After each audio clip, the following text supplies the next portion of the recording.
Over $300 for a pair of supportive shorts. I mean, I said the leggings better be good. These had better be magical.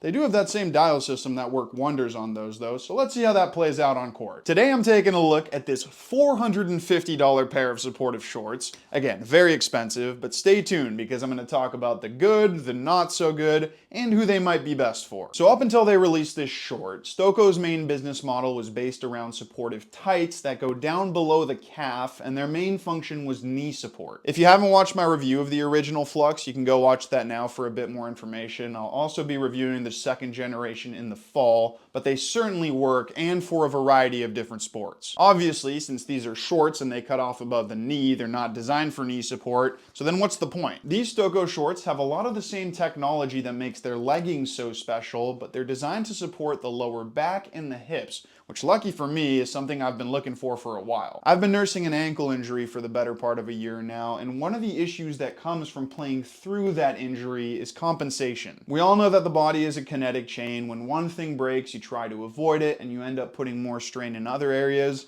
And unfortunately for me, compensating for that pain in my ankle caused me to strain my lower back. Now don't worry, I am doing plenty of physio to get back to full fitness, but I was excited to try these on because they could be exactly what I need to at least help me on that journey. The Stoko short uses a combination of compression and targeted support with medical grade Dyneema cables that run the lower part of your back, down your IT bands, and then back around your lower quads. Now you can adjust how tight you want those Dyneema cables with these dials at the back here. Obviously tighter for more support and looser for a slightly less intrusive feel, you could say. I'm going to talk about a number of performance characteristics in this review, starting with, of course, the most important. Do they actually provide you with more support and stability? But then I'm going to talk about a few other things you should take into consideration. Mobility, comfort, breathability, ease of entry and exit, how that support changes over time. Those are all things I'm going to address today. So let's get into it. The most important thing for anyone looking to spend this much money on these is that they do what they're supposed to do in minimizing pain, overcoming injuries, and also helping you with support to move with more confidence. My job is to review tennis rackets and pickleball paddles, so I have to be on the court at least twice a week, and unfortunately that means I sometimes re-aggravate certain injuries, so I was really curious to see if these could do something about that. As soon as I threw them on, they felt so intense that I knew something would come from wearing them. The question for me was, do they actually help? And yes, they absolutely do. Right away, everything in your lower back and hip area gets a significant amount of compression, and that's before even tightening the cables. What that compression does is that it almost feels like it puts things into proper alignment. I'm not slouching as much, my core is more engaged, and that felt very positive right off the bat. Then you go to tighten the dials, and that compression becomes even more intense, but in those more specifically targeted zones. You feel it in the small of your back, your hip flexors, and then in your lower thighs, and tightening those cables basically further amplifies that feeling of alignment. What's really cool is that you can tighten them down as much as you want without that pressure ever becoming too intense or concentrated in one area. You just move around a little bit once you've got them on, and that pressure smooths out around the whole tight. That does mean you can't really target one specific area, but remember, the whole idea with these is to correct you into the proper position, which means you gotta move the whole kinetic chain as one. So I had the tights on, I could certainly feel the compression and the support. Then I took them out to the tennis court, and that's where I really started to feel just how beneficial they are. One of the reasons I keep aggravating my lower back is, one, a lack of strength, and two, especially on my backhand, I contort my body in a weird way to avoid putting lateral pressure on my ankle. At some point, I must have gone a little too far with that contortion, and that's what caused the strain in my lower back. And now, if I'm not careful, it happens again from time to time. With these shorts, I can keep rotating my hips to generate more power on the backhand, but because they keep the whole core moving as one cohesive unit, I don't do that awkward contortion motion anymore. It's a little bit tough to explain, but without these shorts, when I'm rotating my body, my lower back over-rotates and my hips don't follow. But this stops that over-rotation, and yes, that stopped me aggravating that sensitive area. Now, in no way, shape, or form am I saying that this is a substitute for strength or flexibility training, but especially for people who are recovering from an issue, this kind of works like a safety blanket. While I was wearing these, I wasn't constantly on edge that I would re-aggravate my injury, so of course I'm going to keep doing the physio, the strengthening, and the stretching, but before I get back to full fitness, these are going to be very important for me.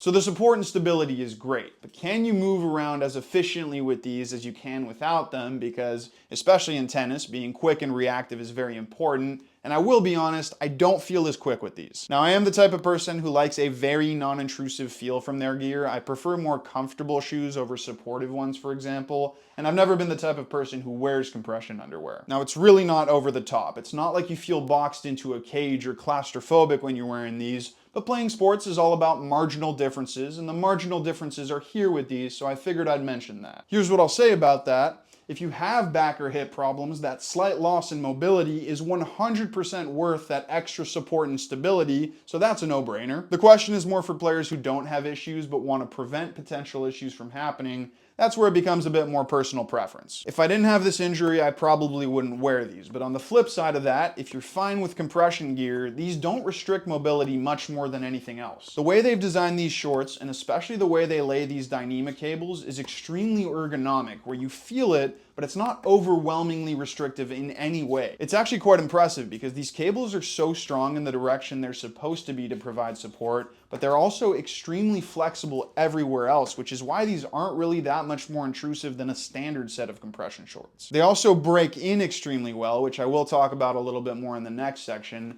But yeah, there is a slight loss in mobility when you wear these, but nothing over the top in any way.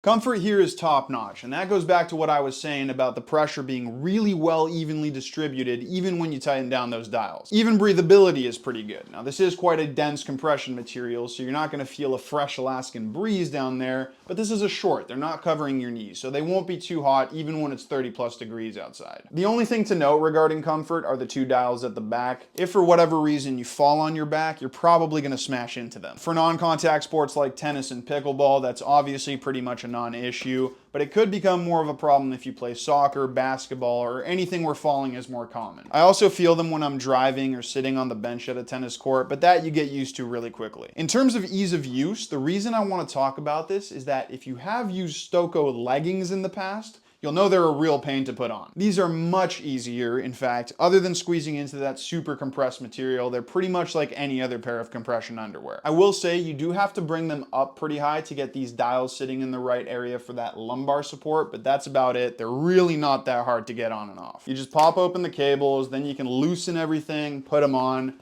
push the cables back down, tighten them to whatever you want, and there you go, they're on. And like I said earlier, they break in really nicely. Over time, the cables become more malleable, so they sort of mold to your leg, which makes them more comfortable, and it makes them easier to take on and off. For the fit, Stoko has a really nice find your size feature on their website, where you just input your height and weight, and they make you a recommendation. I went with a medium, like they suggested, and it was pretty much the perfect size. Like I said, the shorts ride a little high in the back, and then they go pretty much to the bottom of your thighs. There's really not much else to say about the fit. These are quite a bit less complicated than the leggings, so I really don't see why anyone should go against their online recommendation here.